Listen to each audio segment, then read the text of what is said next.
Well, the Christmas tree's gone. It's okay. Everything's okay. Like, I get used, I'm like, I don't want the Christmas tree to go away. And then the Christmas tree's gone. I'm like, what Christmas tree? I don't know. Do we have a Christmas tree? I don't know. It's fine. It's fine. I think the problem comes with these slate gray skies caused by the largest body of fresh water in the world, the Great Lakes, specifically Lake Erie, lake effect. I hear down in Columbus, 2 hours away, 2 hours south, it's consistently much more sunny. Isn't that ironic? That, like, life-giving water also makes you depressed as hell. It's crazy. It's crazy. But you know what? So far, so good. It's, what is it today? January 12th? Feeling good. Feeling good. I went to a performance last night by a young man named Kofi Boakye. Kofi Boakye. I want you to know that name, Akron. I want everybody to know that name. Kofi Boakye. I'm going to put it down, a link in somewhere. Probably in the places wherever this goes. I'm going to put the link. There's a video called Kofi Boakye Made in Akron. And Kofi Boakye is a young man, African-American man, who grew up on the north side of Akron and grew up very poor. He'll profess. Was homeless for a time. And this guy has a way with a keyboard that will transport you to another universe.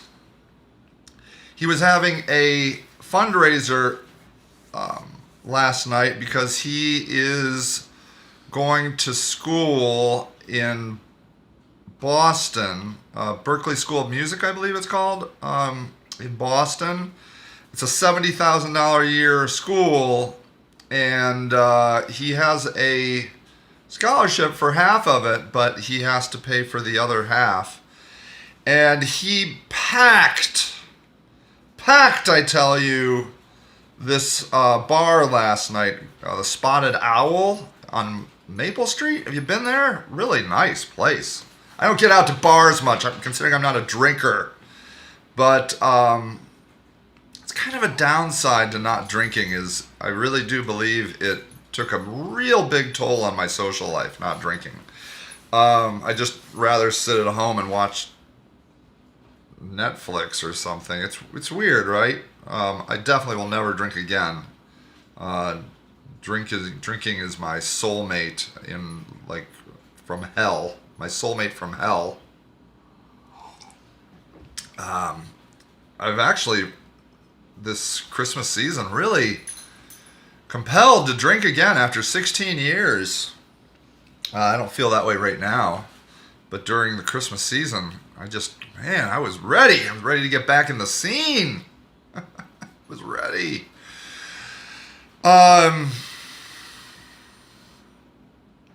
So Kofi made it out. There's Clarabelle. You want to come over, Clarabelle? Come on. Come on, you can come over. Come on. You can come too. No. Oh boy. Okay, here's... Alright, there's Clarabelle.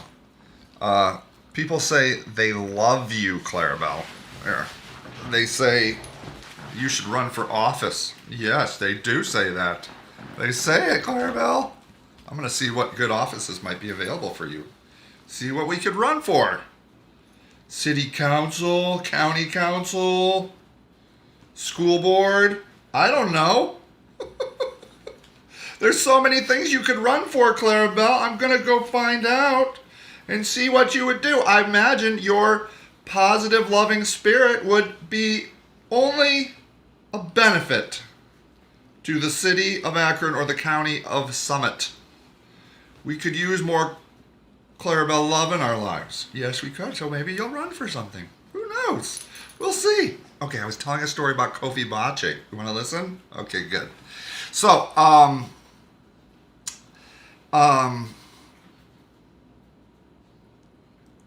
he made it out. Now he's in Boston at this really amazing school. This guy is as smooth as glass. He is, he's got it. He's got it. You know, I've had the opportunity to see people that have got it, and this guy's got it. I know some very successful musicians, and I'm telling you what, this guy is the real deal. Kofi Boakye. It's Boakye. Boakye. Just learn how to say it. The K-Y-E is Che. Che. Right? Boakye. Mark my words. This guy is going to go big. Big. He's already been Emmy nominated. There's something about Akron and music. We see it a lot. Right? So, Devo, our whole punk scene, a lot of people say that, you know, they're like, well, punk happened over at, in New York at, what is that? Dive bar. Oh, I hate it when the words leave my brain. What is that called?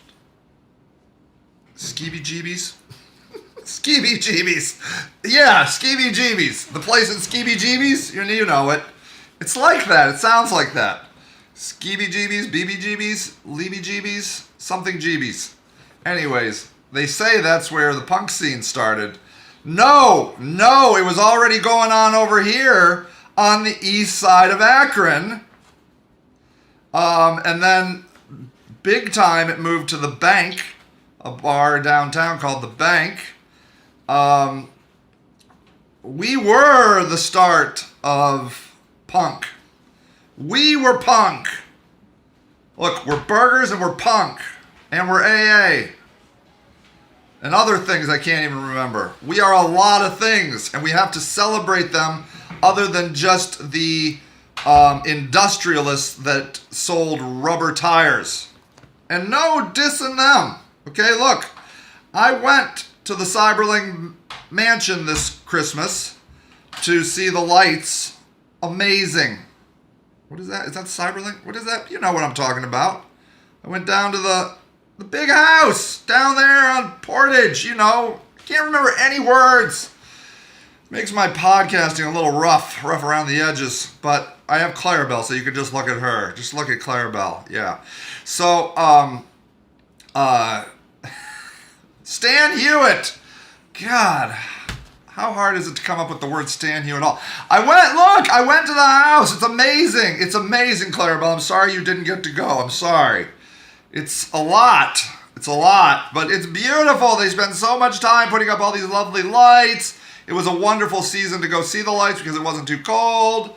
And all the props in the world to multimillionaire industrialists. You go, people. You go. But let's not forget Chrissie Hynde. Let's not forget the Black Keys. Let's not forget Devo. And now let's remember Kofi Boakye. Kofi Boakye. He is a jazz pianist, and this guy is badass. Badass. I'm telling you, he has it. Kofi Boakye is the future. That guy, woo! You just remember that name, is all I'm telling you, Akron. Remember that name. But how did it happen? How did Kofi get out of the system? He said on his performance last night in third grade, he was either thinking about playing the piano or joining a gang. Literally. Those were his two choices. In third grade, playing the piano, joining a gang. Okay? How did he choose the piano? I'm going to tell you how he chose the piano. His piano teacher, some sweet little white lady, he came over to one of her group piano things. He was 8 or 9. And he saw all these kids playing the piano, age 5. And they were playing Mozart and Beethoven, and he's like, and I'm out. These kids were good, he said. They were good. And he had just started. And the story goes, a assistant teacher pulled him aside and said, hey, the main teacher wants to talk to you. And she comes over and says, I see something in you. I see something in you. Some just crazy, sweet piano lady running piano classes, an inner city African American young boy comes in already behind the 8 ball because he's 8 or 9 and her other students are 5 and 6. And she says, I see something in you. And bam, that's what he said. He said, if that conversation did not happen, I don't know where I'd be. And he said, I know one thing, I would not be here today. I would not be on this stage today if that conversation did not happen. And she took him under her wing. She didn't do group classes, she did private lessons with him. And then on the backside, and his mom was there last night, wonderful, wonderful woman, you could just tell, filled with love and belief in her son, made sure he got to those lessons. He got to the lessons. He got to the lessons.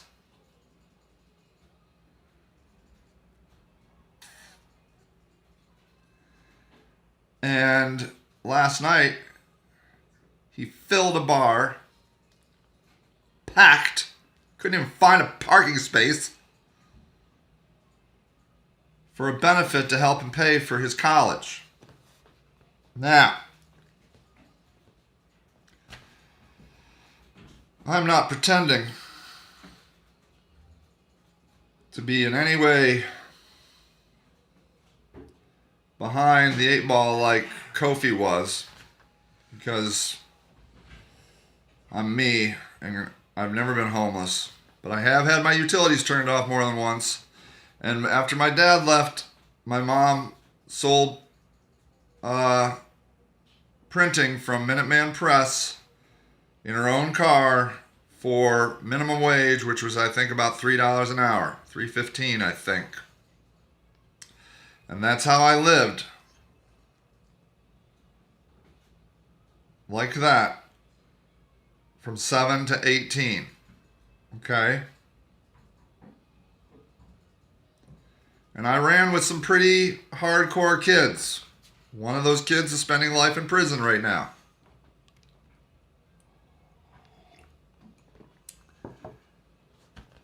Literally, I lived, it was Medina. My dad moved us to Medina. And then, so I went to Medina schools, which was really great. But literally, it was on the other side of the tracks. By the fairgrounds on Smith Road, 510 West Smith. 510 West Smith. Still there. You can actually still see the posts on the front porch. My mom stripped them. There was a point in her life where she got into stripping woodwork, and we had to strip all the woodwork in that house. All of it. I'm telling you. I stripped stairs. I stripped all the floors on the second floor, in the bedrooms, on the first floor. If I have mesothelioma because I breathed asbestos, I know exactly where it came from. Stripping all those nasty floors. We pulled up all that gross carpet and all that gross, and with the rollers. My mom stripped any piece of wood she possibly could. And I don't know. It looked nice. But what I can tell you is the posts on the front porch, the posts that hold up the porch, she stripped those and it made it just kind of stand out in a nice way. She didn't strip any of the other parts. She probably would have. I don't know. But she didn't. But they're still like that when you drive by towards the fair. If you ever go to the Medina County Fair and you drive down Smith, if you go to the Smith entrance of the Medina County Fair, 510 West Smith, it's a white house on the left-hand side. You'll see her post that she stripped. In fourth grade,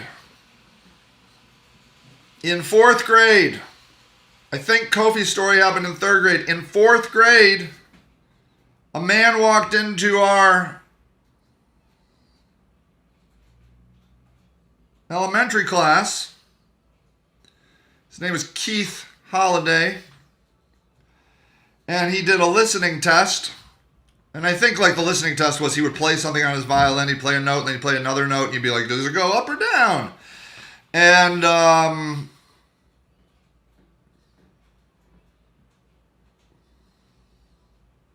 we got a note in the mail that said, your student is ideally suited for music. That guy, Keith Holiday, took an interest in me. Okay? I was just a kid that ran the streets, could do whatever I want. My mom loved me, but she was a pretty hands-off mom. Okay? I pretty much did whatever I want, whenever I wanted. I ran the streets, skateboarding, bicycling. It was great, actually. I highly recommend it. It was wonderful. I mean, wonderful is... I'll talk about my childhood some other time. He took an interest in me. And I got into the cello. I played the cello, and I went through that. And then I got a teacher, Greg Fioca. I went every week from Medina to Hudson. My lessons took place in the campus of Western Reserve. You know? Do you know that? Western Reserve? It's a fancy boarding school in Hudson. $40 a week. My mom made sure I was at that lesson every week and paid that $40 every week. Got a full ride. I went to Baldwin Wallace. Now, so there's the thing. So that's why Kofi is going to be better than me. I just took the full ride, which he could have gotten anywhere. I never really wanted to be a musician. That was never my thing. We all agreed that music was just going to get me through college, so I just took the free ride at Baldwin Wallace, which is a fine school. And I met my wife and my best friend Jamie. It was wonderful. I don't know why I ever left college. That was the stupidest move in my life, ever leaving college. You should never leave college, people. Just go and get all the degrees and then just sneak your way in and get a job in there and never leave. Never leave college. It's, oh my God, best place on earth. I recommend it to anybody. So Kofi he's going to his dream school, and that's why he's grinding out these fundraisers and raising money, because he wants to be a musician. And this guy is a musician. This guy is a musician, man. People took an interest in me.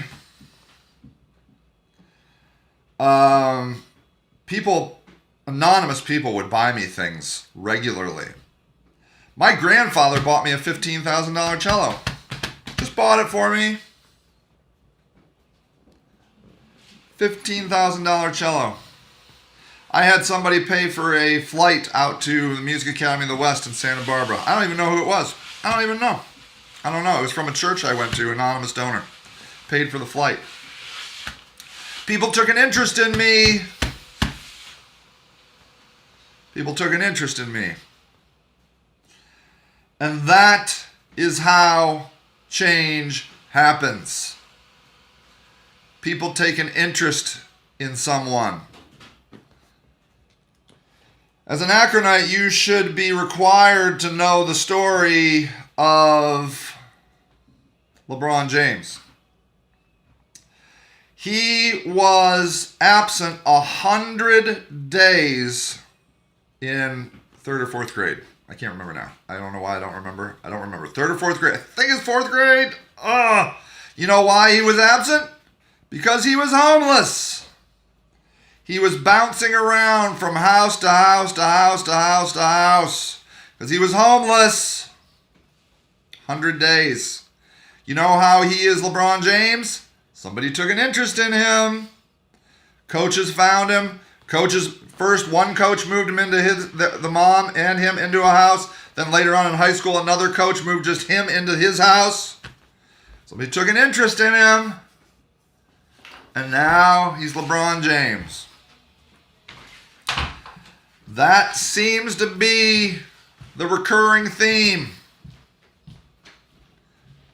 You take an interest in someone.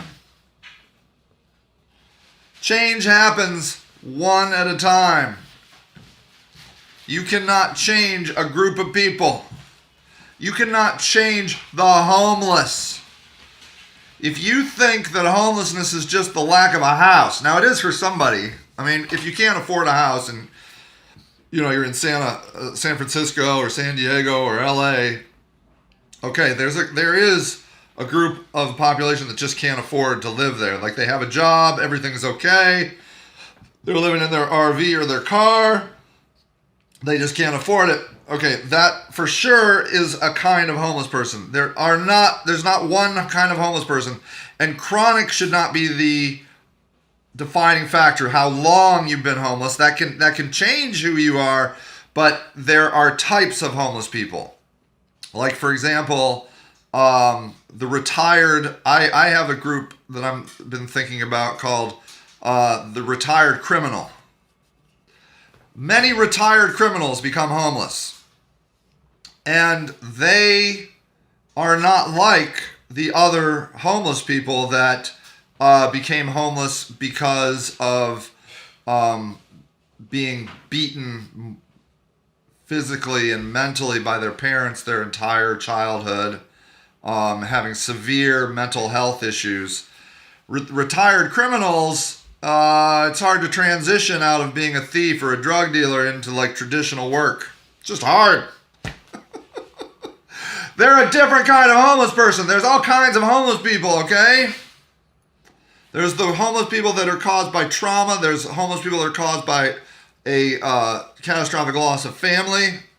There's, these retired criminals. There's people that just can't afford houses in their neighborhood.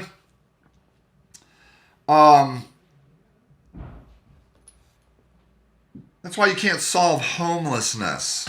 You can't solve it because it's not a thing. All right? It's not a thing. You have to find one homeless person and treat one homeless person. That's it. That's all it is. But here's the good news. There's about 500,000 homeless people, okay? Let's say there's 1 million. Let's just say that. Let's say that there's 1 million homeless people, like hardcore homeless.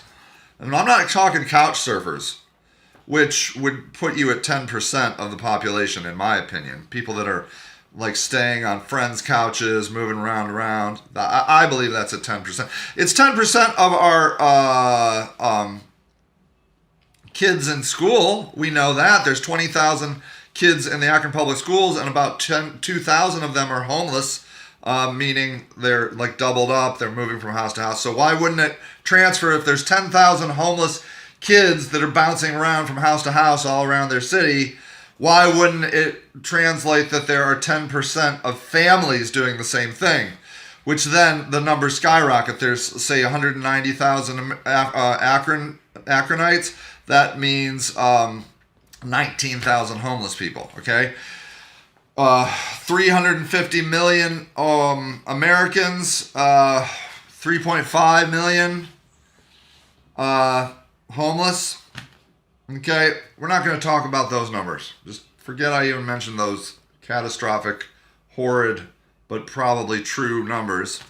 We're just going to talk about the serious people, the stereotypical, I'm living under a bridge, in a shelter, in a tent, in a broken down car, homeless people.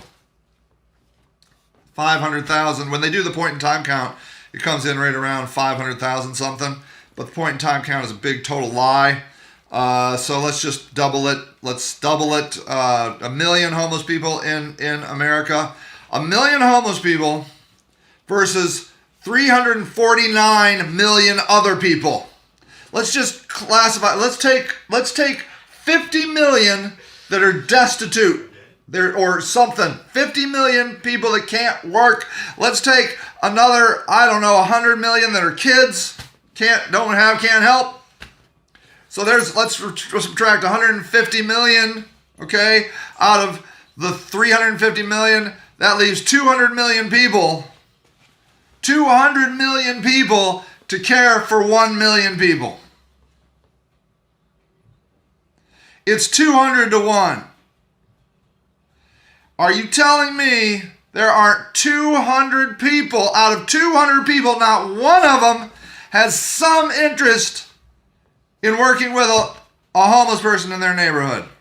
Out of 200 people, one person might be like, yeah, I'll try that. I'll meet him at the church. I'll maybe have dinner with him at the free dinner. I mean, I like free dinner, huh, Clarabelle? Who doesn't like free dinner?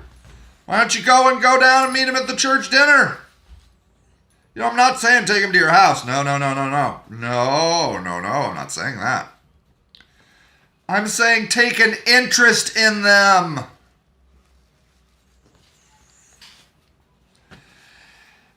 Do you know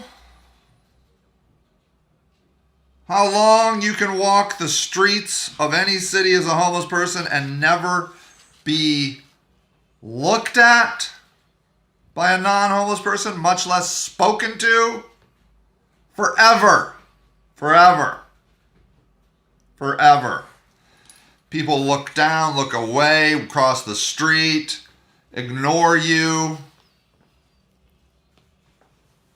Can you believe people ignoring people, Clarabelle? Oh, that's so sad. So sad.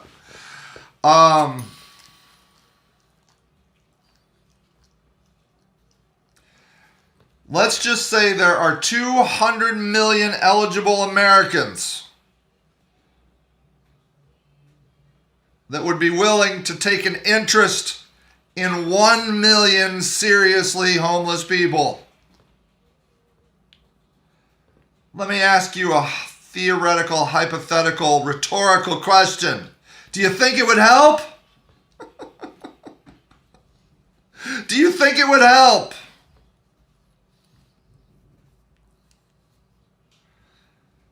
Help Kofi Boache, help LeBron James, and it helped Sage Lewis. Yeah, somebody took an interest in us. The reason they took an interest in us is because we showed promise. It's easy. A Kofi Boache, a LeBron James, who's not going to take an interest in them? Okay? I was not on a Kofi Boache level. I think some people thought I was, but they didn't know.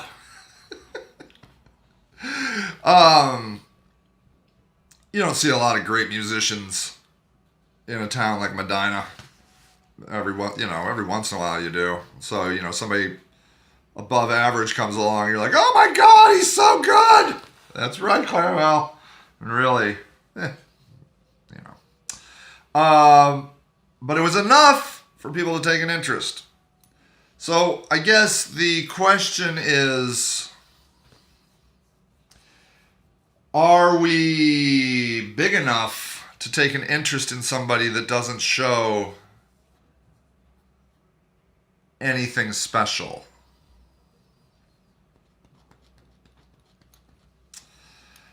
Heard a parent once say, never mind. Let me say it this way.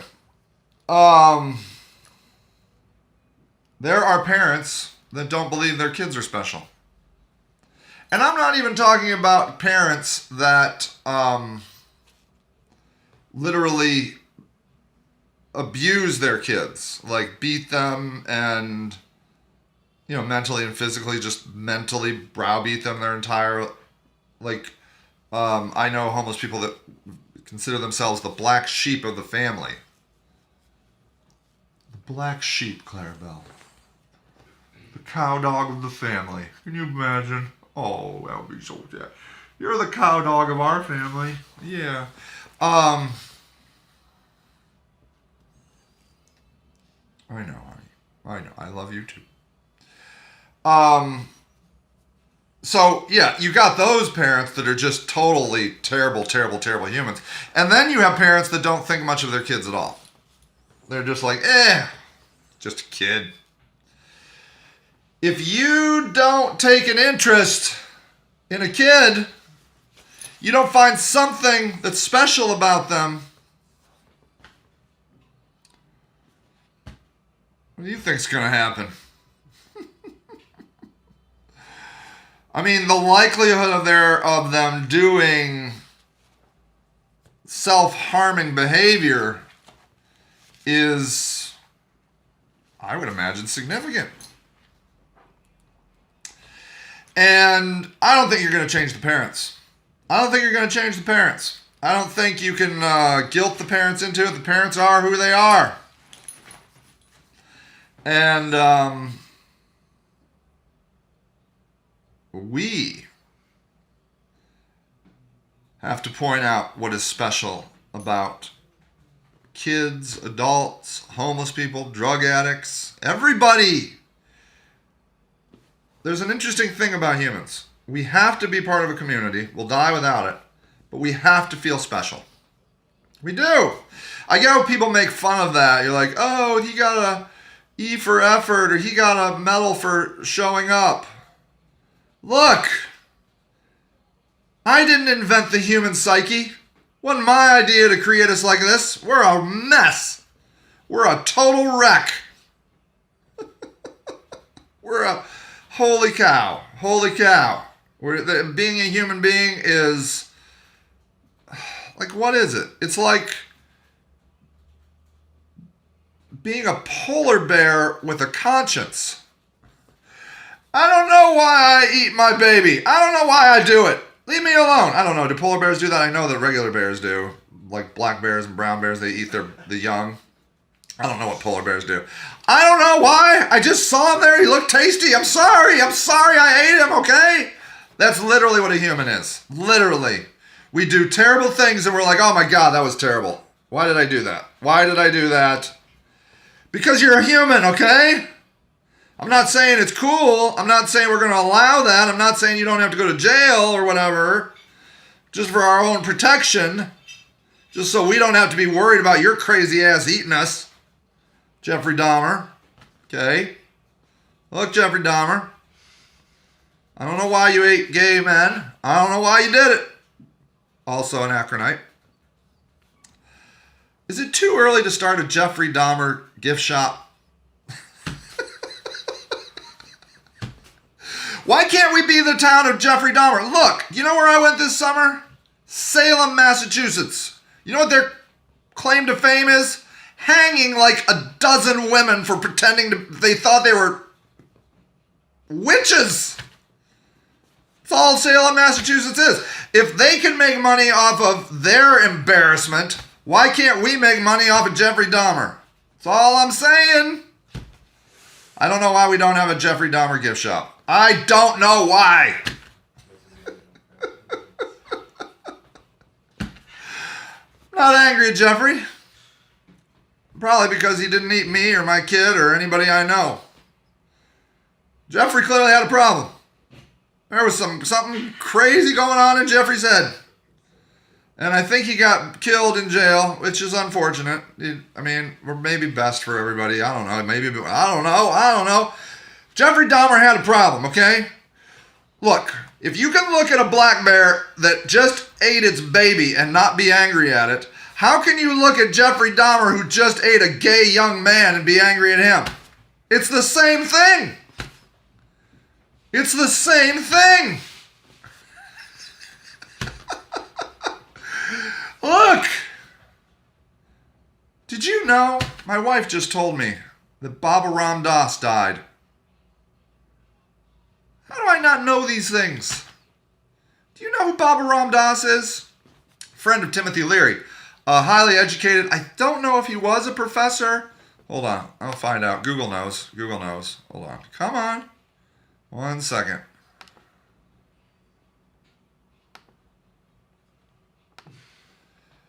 Was Baba Ram Das a professor at Harvard?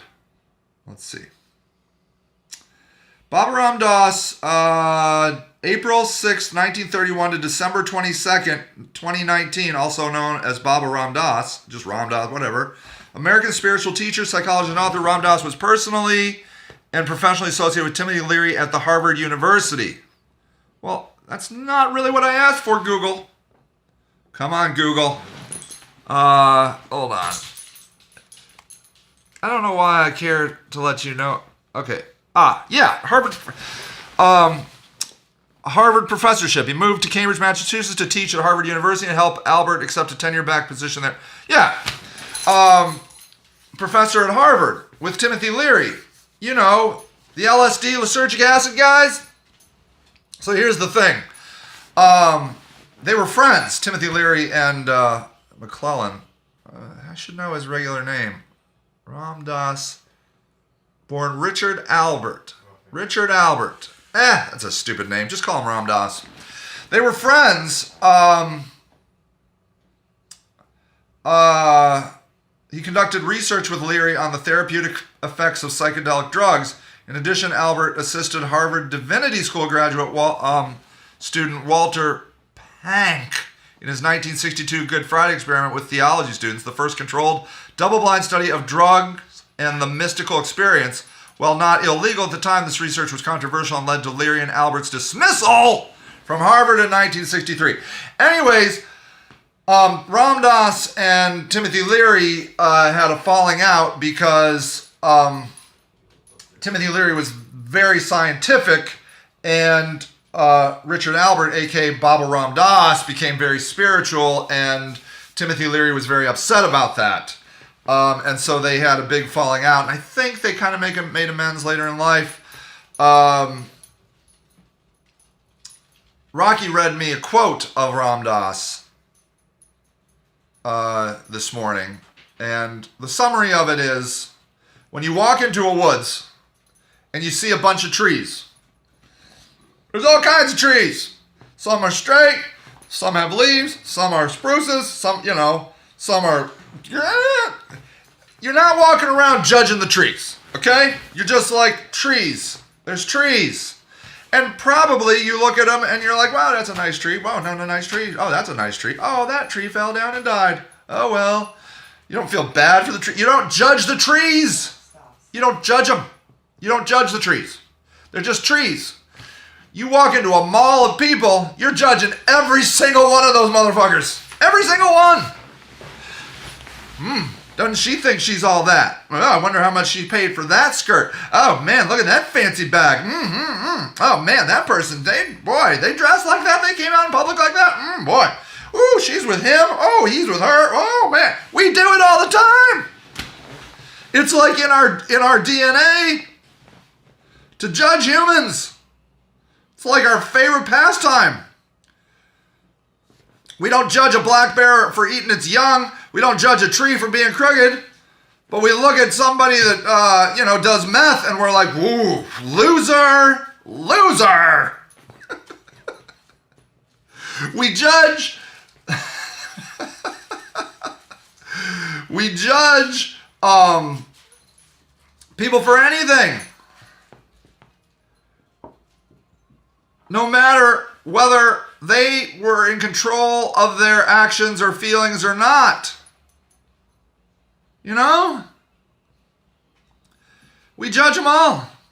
We're judging people all the time. You're judging me right now. He just swore. I can't believe he just swore. Oh my God, now I can't even think. I can't even listen to what he said. He just swore those bad words.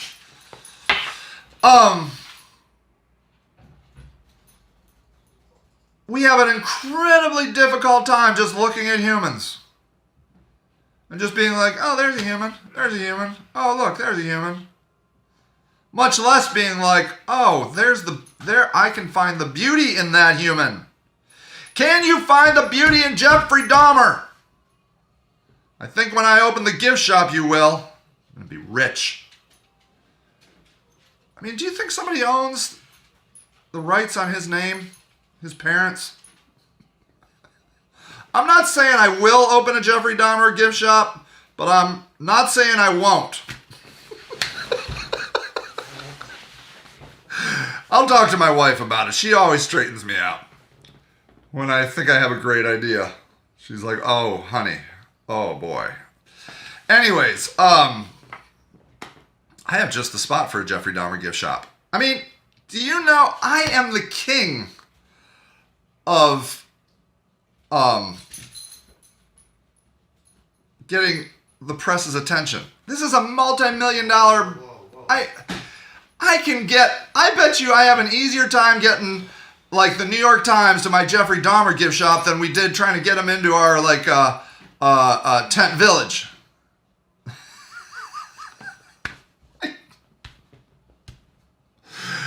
Oh, I don't know what I'll sell at my Jeffrey Dahmer gift shop. Anyways, now I've lost track. I hope you're happy with yourself, causing me to think about a Jeffrey Dahmer gift shop.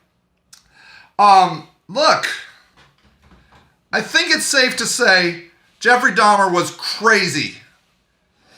I know that's probably not a politically, or, you know, a phrase we're supposed to use, but let's just say it for Jeffrey Dahmer. That guy was bonkers. Out of his mind cuckoo. Okay? I don't know of anybody that in their right mind like to troll gay bars to find gay men and eat them. I just don't think that's rational. So we don't need to hate Jeffrey Dahmer. He was a troubled human.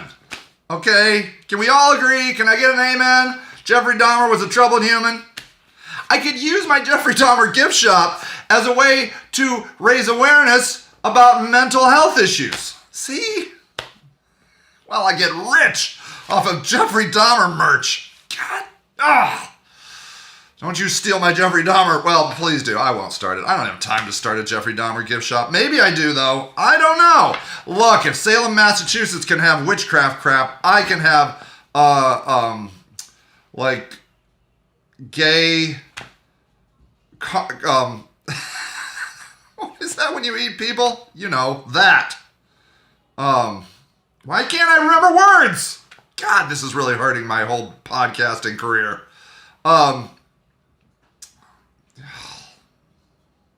Never mind.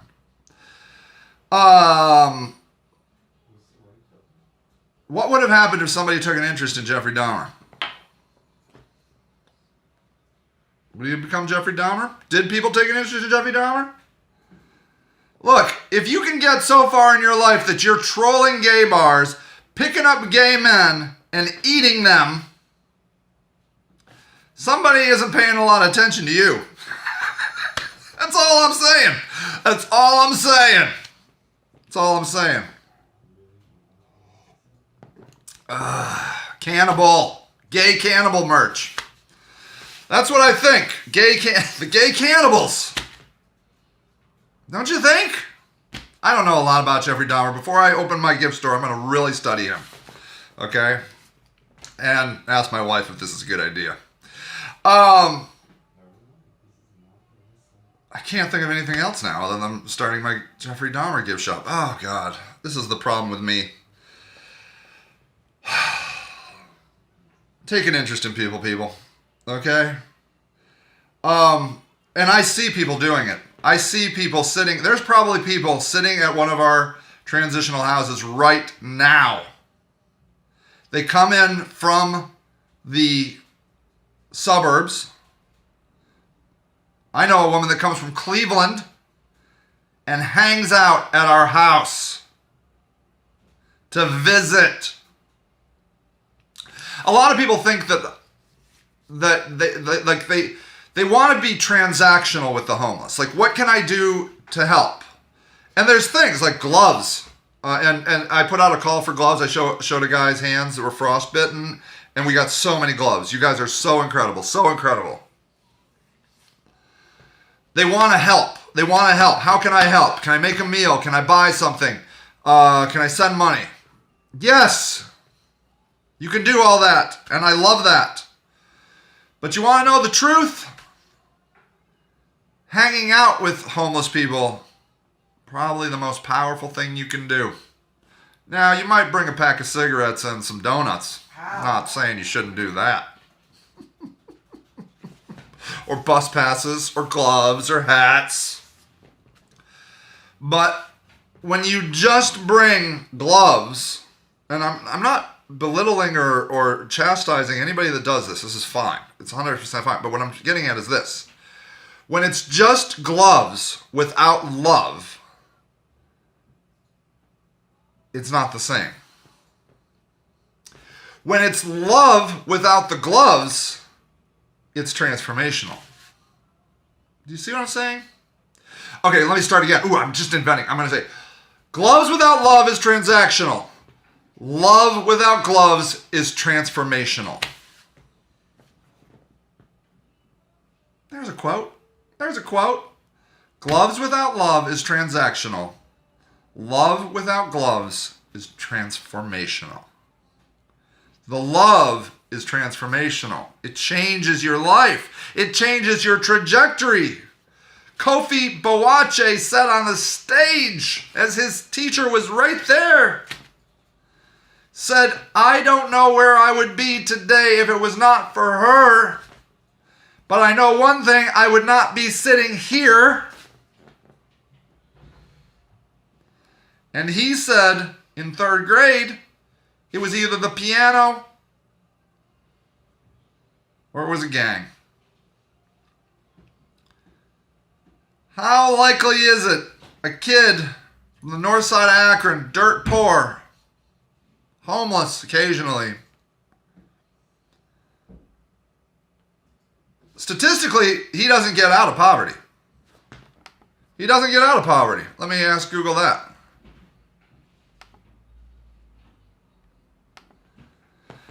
How many African Americans get out of poverty?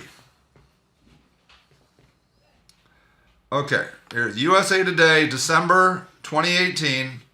What racial social groups are more likely to experience it? Estimates that 13% of Americans, about 42 million, live below the poverty line in 2017. Poverty is far from evenly distributed across the United States. Depends on the person's race, gender, occupation, social status. So, let's see here if I can find. This isn't quite what I wanted. And there's a bunch of ads. I'm going to watch a truck ad in a minute. The Inheritance of Black Poverty, Brookings.edu. It's all about men. Black Americans born poor are much less likely to move up the income ladder than those in other racial groups, especially whites. Why? Many factors are at work, including educational inequalities, neighborhood effects, workplace discrimination, parenting, access to credit, rates of incarceration, and so on. Black men are much less likely to be able to transcend out of poverty. Okay? So statistically, it wasn't looking good for Kofi Boakye. I mean, he does have a wonderful name, which is helpful, and he's the smoothest guy I've seen in a long time. Ooh-wee, that guy was smooth. But he could have been a smooth drug dealer. Could have been smooth in prison. But he's not. He's Kofi Boakye raising money to go to Berklee School of Music in Boston, Massachusetts. And he brought his girlfriend from Berklee. Most amazing. She was amazing. Amazing. So his life is now on a crazy path. A crazy path. And it all clearly went back to that one day where the path went this way. It went sideways in a good way. We have to take an interest in people. Kids, adults, addicts, Find a person and take an interest in them. I don't care who. Take an interest in your kid. Take an interest in your parents. Take an interest in somebody at your church. Find someone and take an interest in them. Just pick them. Random. We all need it. There is so much go it alone bullshit in Akron, in America, that no one's taking an interest in anyone. Okay? It's rare. You have to be LeBron James or Kofi Boache to get somebody to have an interest in you. We don't do that. We're just all like hunkered down, head down, just going out and, you know, everybody for themselves kind of mentality. That's not how it works. It's not how it works. Find someone and take an interest in them. Anybody. And just say God chose that person. When you're like, why? When somebody says, why'd you pick that person? Be like, God chose him for me. Just say that. I don't know why you chose that person. Doesn't matter. It's better to just go with your instincts on it. Don't overthink it. Just find somebody and, you know, take an interest in them. All right, everybody. I have a lot more to say, but not on this topic. I love you. You're amazing. You're incredible. And I'm so thankful to know you and to be on this journey with you. All right, everybody. Have a great day. Bye.